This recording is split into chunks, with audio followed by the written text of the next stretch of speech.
अस्सलाम वालेकुम। मेरा नाम है मोहम्मद शारिक ख़ान।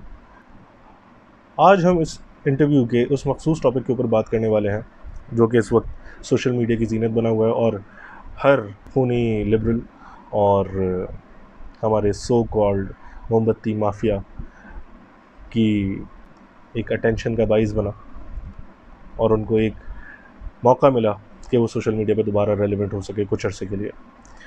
तो हम उस पर्टिकुलर स्टेटमेंट का जिक्र करेंगे सबसे पहले और उसके बाद मैं अपने पॉइंट ऑफ व्यू आपके सामने पेश करूँगा। खान साहब ने एक स्टेटमेंट दिया, if a woman is wearing very less clothes it will have an impact on man unless they are robots.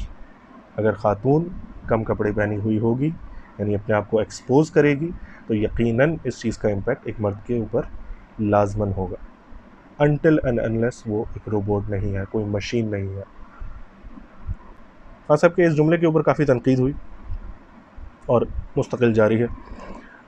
मैंने भी एक पोस्ट शेयर की थी अपने सोशल मीडिया पर जिसके ऊपर मुझे भी कुछ कमेंट्स देखने को मिले, जिसमें से एक कमेंट काफ़ी मुझे रेलेवेंट लगा और ऐसा लगा कि जिसका जवाब बहुत ही समझदारी से दिया जाना चाहिए। इररेलेवेंट से और तंज़िया कमेंट्स तो वो चलते रहते हैं, लेकिन अगर कोई लॉजिकल बात करे तो उस बात का जवाब आपको लॉजिकली ही देना चाहिए। इसी वजह से rather putting it into a comment मैंने सोचा कि ये एक वीडियो के थ्रू अपनी बात पहुंचाई जाए। Okay, let's coming to the point, robots. You really think कि ये एक तनकीद का बाइस है ये जुमला? बिकॉज़ अगर आप इंसान हैं, चाहे मर्द हैं या औरत हैं, आपके अंदर डेफिनेटली कुछ मखसूस फीलिंग्स अल्लाह ताला ने रखी हैं, कुछ मखसूस रिएक्शंस आपकी बॉडी के ऊपर होते हैं, कुछ मखसूस हालात के कुछ मखसूस रिएक्शन आपकी बॉडी आपको देती है। You are kind of a helpless for that. In fact मैं इसके ऊपर आना नहीं चाहता था फ़ौरन, लेकिन आज ही मेरी नज़रों से एक और पोस्ट गुजरी आपके और हम सब के आई गेस हर दिल अज़ीज़ अक्षय कुमार साहब का भी एक पोस्ट जो कि पुराना है लेकिन वो इस वक्त मौके की मुनासबत से दोबारा वायरल हुआ। There is no man who isn't lustful. ये कौन बात कर रहा है?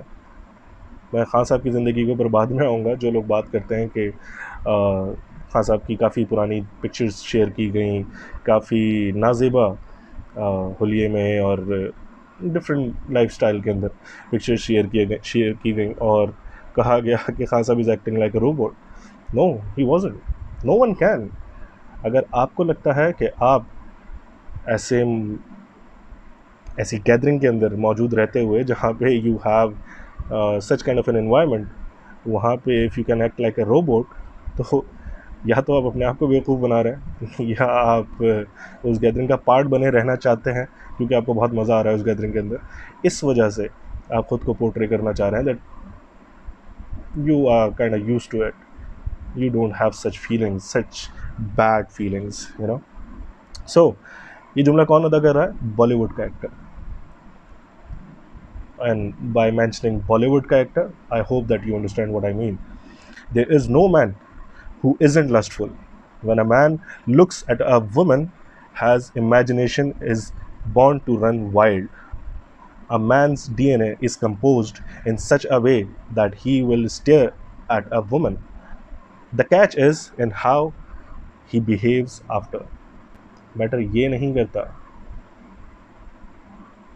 कि डिसाइड ये चीज़ नहीं करेगी कि वो उसको स्टेयर करता है या नहीं, डिसाइड ये चीज़ करेगी कि उसके बाद वो बिहेव कैसे करेगा। सिंपली मीन्स कि फीलिंग सबकी सेम है, सिर्फ आपकी तहज़ीब, आपका रवैया, आपके अखलाक ये डिसाइड करेंगे कि अपनी रूह की तस्कीन के बाद आप बिहेव कैसे करते हैं। उसके अलावा कोई चीज़ आप में और मुझ में मुख्तलिफ नहीं है। Coming back to the interview जो कि इस वीडियो का मकसद बना, तो मुझे अभी तक ये समझ में नहीं आया कि क्या चीज़ ऐसी आप लोगों को गलत लगी इस जुमले के अंदर जिसका इतना ज़्यादा बैकलैश फेस करने को मिला खान साहब को। अच्छा, ये चीज़ के ऊपर मैं एक चीज़ मेंशन कर दूं कि फ़र्स्ट ऑफ ऑल ये चीज़ मैटर ही नहीं करती कि ख़ान की लाइफ कैसी गुजरी, या इनफैक्ट अभी भी ख़ान कैसी लाइफ गुजार रहा है, या इनफैक्ट इस वीडियो के बाद यकीनन मुझे बहुत बहुत ज़्यादा बैकलैश फेस करने को मिलेगा, and I am ready for that. मैंने मेंटली अपने आप को पूरी तरीके से तैयार किया हुआ है उसके लिए। तो ये चीज़ हरगिज़ भी मैटर नहीं करती कि मेरी लाइफ क्या है, क्योंकि इस वीडियो के बाद जो भी मुझ पे तनकीद करने की कोशिश करेगा, यकीनन वो मेरी पर्सनल लाइफ के अंदर डिग इन करने की कोशिश करेगा, मेरे सोशल मीडिया अकाउंट्स, मेरी पुरानी पुरानी पिक्चर्स, पता नहीं क्या कुछ मेरी चीज़ों को डिग इन करने की कोशिश करेगा, and they would try to prove कि मैं बहुत ही करैक्टरलेस किस्म का इंसान हूँ, मेरी अपनी लाइफ इस तरह की है और मैं यहाँ बैठ के प्रीच कर रहा हूँ लोगों को। मुझे कोई ऐसा शौक़ नहीं है किसी को यहाँ पर प्रीच करने का। मैं सिर्फ एक मौक़िफ़ क्लियर करने की कोशिश कर रहा हूँ कि ये मैटर ही नहीं करता कि ख़ान की लाइफ कैसी है या मेरी लाइफ कैसी है, या जो भी शख्स आपको कोई बात समझाने की कोशिश कर रहा है उसकी लाइफ कैसी है। इस वक्त वो शख्स जिस पोजीशन पे बैठा हुआ है उसकी ज़िम्मेदारी है कि वो माशरे को सही डायरेक्शन में लगाए, उसकी ज़िम्मेदारी है कि वो माशरे को एक सही राह पर गामज़न करे। उसके लिए he have got his own mindset, वो उस चीज़ को आपके सामने रखता है कि उसके अकॉर्डिंग ये रीज़न्स हैं जो कि मेरे भी अकॉर्डिंग है यकीनन, और जो कि लॉजिकल बात भी है एक्चुअली। एक सेकंड के लिए तनकीद बराए तनकीद वाले जोन से निकल कर अगर देखा जाए बहुत ज़्यादा लॉजिकल बात है। खैर, coming to the next point. अच्छा, ये मैं जो एक आध पॉइंट इस वक्त ऊपर पढ़ूँगा वो पॉइंट होगा जो कि मेरी एक पोस्ट के ऊपर कमेंट आया जिसके अंदर कुछ मुझे लॉजिकल पॉइंट लगे, तो उनका जवाब देना मैंने बेहतर समझा। Rapist rape the weak, never the powerful. मुझे किसी ने कहा कि रेपिस्ट हमेशा एक कमज़ोर को ही टारगेट करता है, कमज़ोर का रेप करता है, कभी भी पावरफुल का रेप नहीं करता। इनफैक्ट उस बहुत बड़े से कमेंट के अंदर ये मेंशन था कि कभी आपने देखा है कि किसी 7-8 भाइयों की किसी बहन को किसी ने छेड़ने की भी हिम्मत की हो? कभी आपने देखा है किसी मेजर साहब, कर्नल साहब की बेटी को किसी ने छेड़ने की कोशिश की हो? नहीं। आपने हमेशा गरीब, कमज़ोर तबके के लोगों को इस हैवानियत का निशाना बनते देखा होगा। बिल्कुल सही बात है, बिल्कुल सही बात है। उसके अलावा एक आध पोस्ट भी मैं देख रहा था कल के, किसी ने एक पोस्ट शेयर की हुई थी, सारे ड्रेसेस शेयर किए हुए थे ऑफ द विक्टिम्स, कि जो जो रेप विक्टिम्स हैं उन्होंने उस वक्त क्या क्या ड्रेसेस पहने हुए थे जब वो इस हैवानियत का शिकार हुए। Give it a break. तमाम मुद्दा ही यही है, इस पूरे टॉपिक का मुद्दा ही यही है कि उस वक्त उस शख्स ने क्या पहना हुआ था या क्या नहीं पहना हुआ था, ये मैटर ही नहीं करता। मैटर ये करता है कि उस वक्त मेरे अंदर क्या चल रहा है। अगर मैं इंटरनेट के थ्रू या फिर टीवी के थ्रू या फिर किसी भी और सोर्स के थ्रू मुख्तलिफ बेहयाई या फिर इस तरह की चीज़ें देखकर ट्रिगर हो गया हूँ, और यकीनन स्क्रीन के अंदर घुस के मैंने कुछ करने का मेरा अख्तियार नहीं है मेरे पास, मैं I can not penetrate into this screen and I can fulfill my lust. So obviously मैंने किसी वीक के ऊपर ही अपने उस टेम्पटेशन को पूरा करना है ना।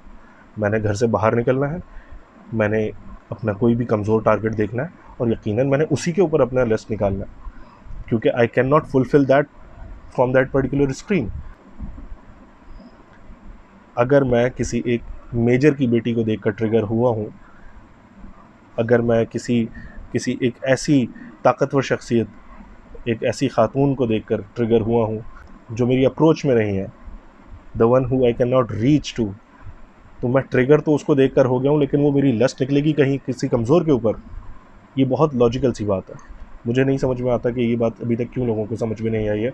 ये सिर्फ पाकिस्तान में नहीं है, ये हर जगह का ये ड्रामा चल रहा है कि ये ड्रेसेस दिखाने वाला, आज से कुछ साल पहले से ये तरीका शुरू हुआ है कि कैंपेन के तौर पे हम लोगों को वो ड्रेसेस दिखाए जाते हैं। जब भी इस तरह का कोई टॉपिक छिड़ता है तो हम लोगों को कुछ इस तरह के ड्रेसेस दिखाए जाते हैं कि जो रेप विक्टिम्स ने उस वक्त पहने हुए थे।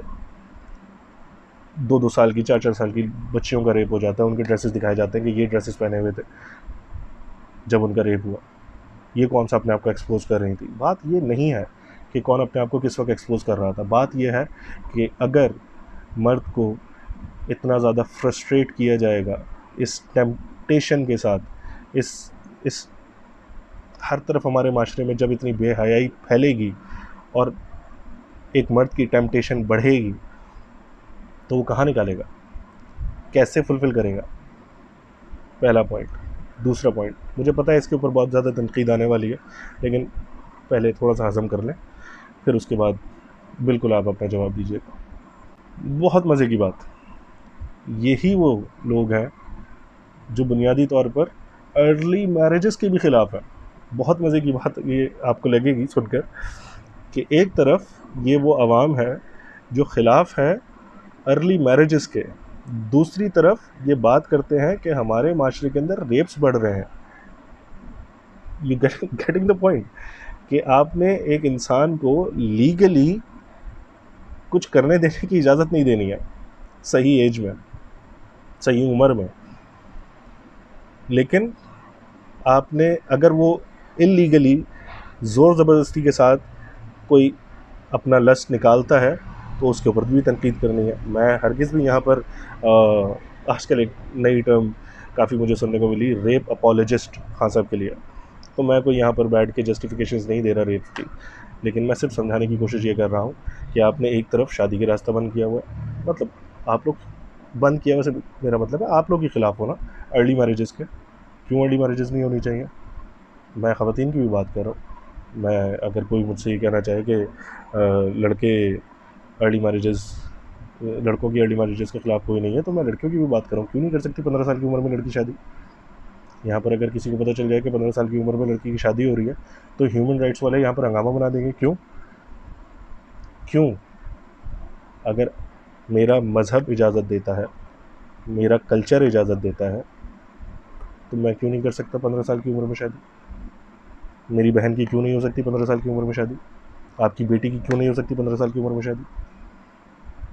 तो थोड़ा सा लॉजिकल पॉइंट रेज़ करें कि आप एक तरफ अर्ली मैरिजेस के ख़िलाफ़ हैं, दूसरी तरफ आप रेप की बढ़ती हुई तादाद के बारे में बात करना चाहते हैं, तो ये दोगला मयार है।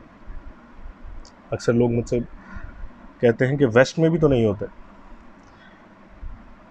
ये खैर बहुत ही ज़्यादा मजाकिया बात है कि वेस्ट में रेप नहीं होते।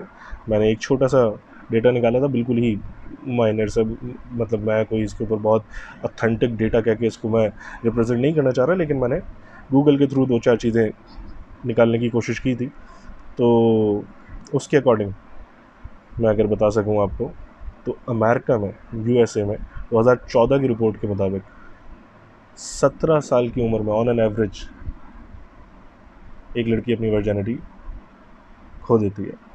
कनाडा में ये उम्र 18.3 है, इंग्लैंड में ये उम्र अराउंड 18 है,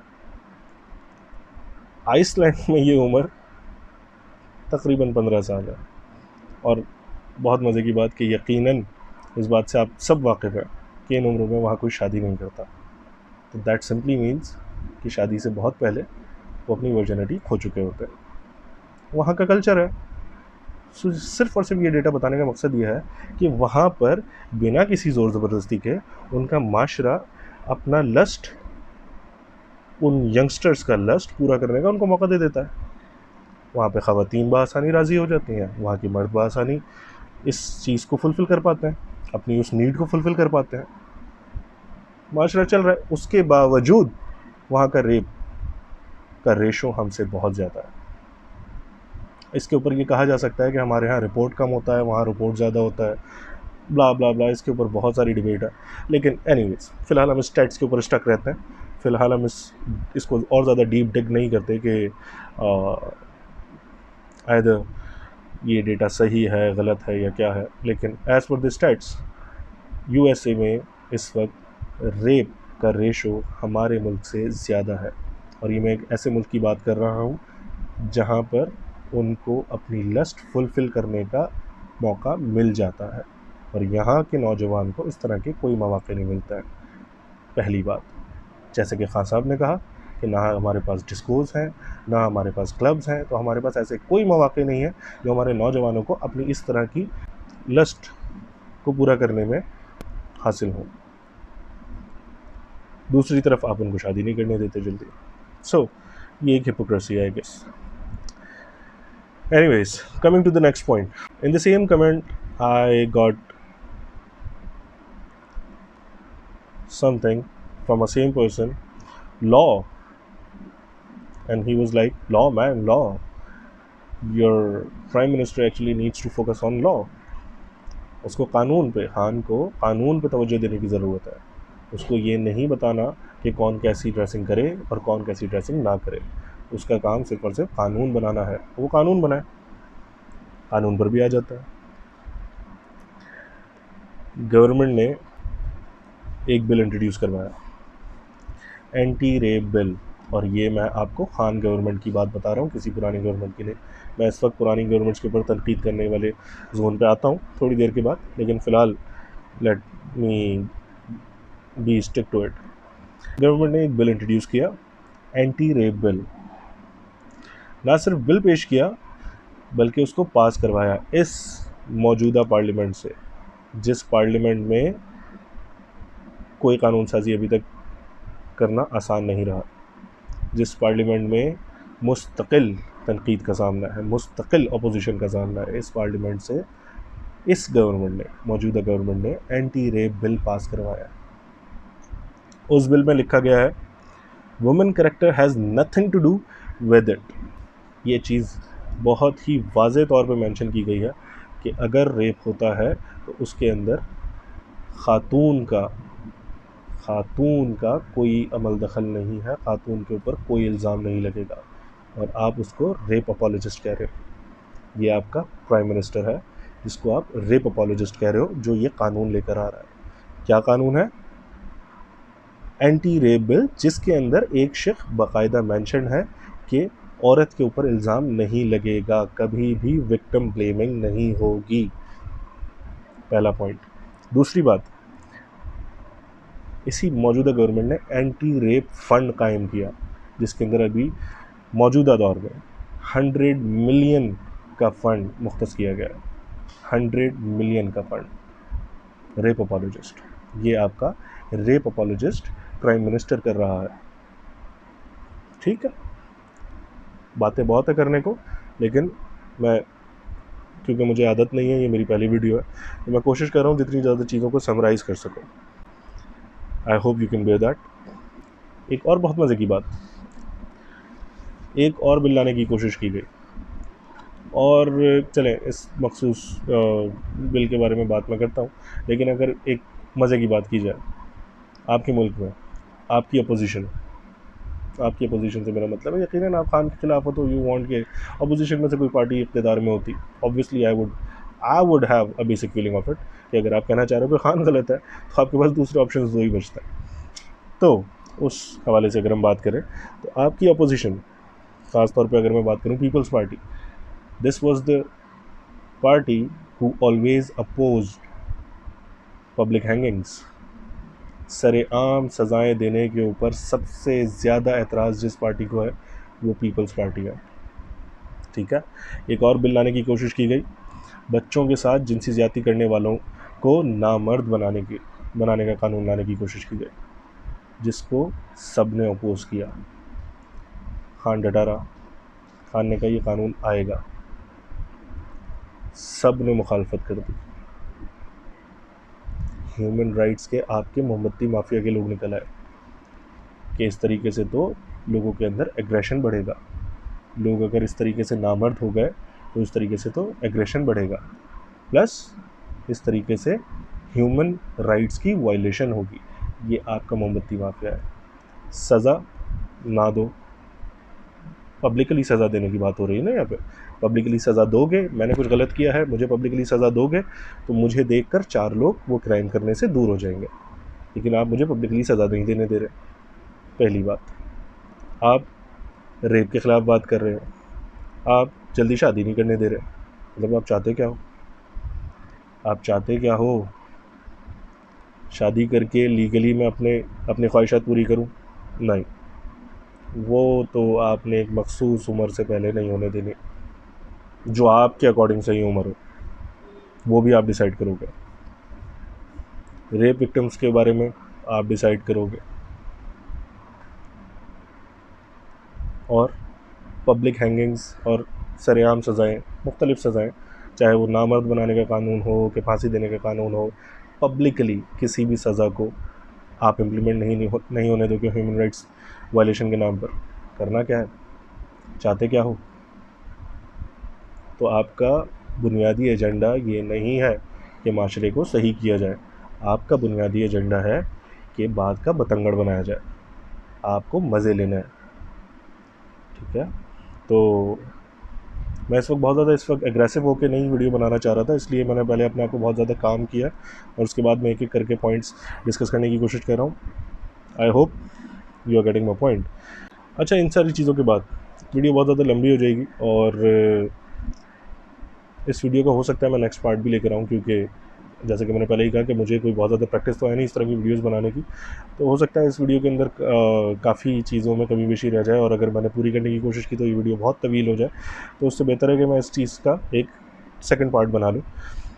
लेकिन एक बात जो कि मैं इस इंटरव्यू के हवाले से दोबारा हाईलाइट करना चाह रहा हूँ, बैरूनी साजिश जैसी बात के ऊपर हमेशा मेरे दोस्त अहबाब हंसे हैं, क्योंकि उनको लगता है कि हम पाकिस्तानियों को पता नहीं क्यों ये ऑब्सेशन है कि बैरून मुल्क हमारे ख़िलाफ़ साजिश हो रही है।